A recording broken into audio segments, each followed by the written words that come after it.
Israeli strikes continue across Gaza, including reports of 11 people being killed after homes in Rafah and Khan Yunis were reportedly hit. On the diplomatic front, after talks in Saudi Arabia and Egypt, the U.S. Secretary of State is in Israel this Friday. Antony Blinken meeting with Israel's Prime Minister Benjamin Netanyahu. It is Blinken's sixth trip to the region since the war began. Our senior reporter, Catherine Norris Trent, is standing by in Jerusalem. Hello to you, Catherine. First of all, what does Blinken want out of these talks, and what does Netanyahu want to get from them?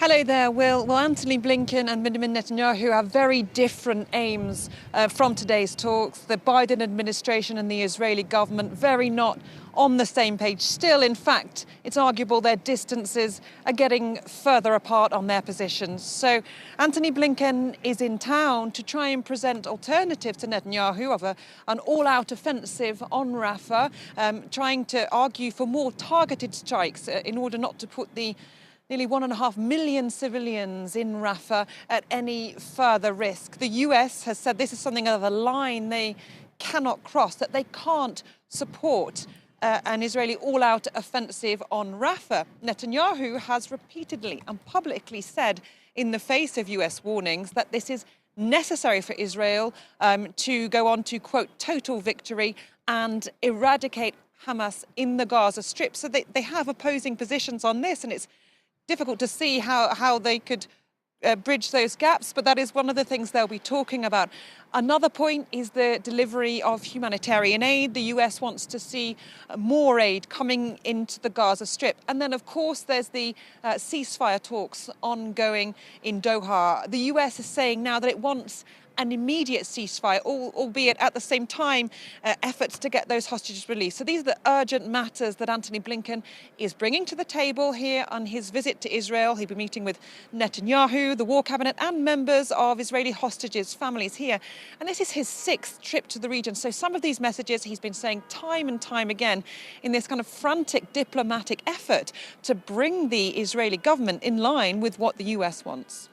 Yeah, and Catherine, you mentioned it, a lot of concern about getting the humanitarian aid into Gaza. Last night you visited the border. What did you see?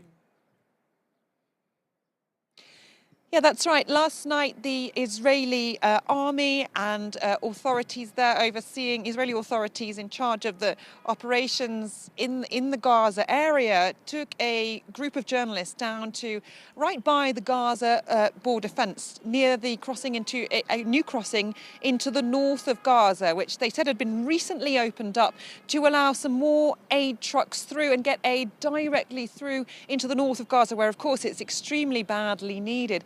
The UN aid agency is warning of a looming famine there. There's a few 100,000 people still in the north of Gaza, in the areas in and around Gaza City. So we saw perhaps 7 aid trucks carrying food being allowed through this new land crossing into the Gaza Strip. The Israeli military was saying they wanted to be part of efforts to flood Gaza with aid. What we saw last night was barely a trickle. Of course, any of it will no doubt be welcomed by the people there desperate for food.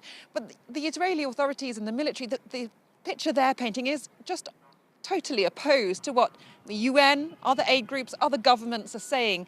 A spokesman denied there was any starvation in the Gaza Strip. They said they were letting more food aid through into Gaza. And this, stands in the face of what we've been hearing from senior UN officials ourselves. In fact, the British Foreign Secretary, former Prime Minister David Cameron, has published a letter today in which he accuses Israel of delaying aid deliveries and with constant checks providing huge delays to the aid. So there's this very, very different picture, a completely opposed picture. The Israeli government and military very keen, clearly, to communicate and say that they are letting aid in, because this is one of the key sticking points here, one of the major criticisms they're facing as this humanitarian crisis just worsens.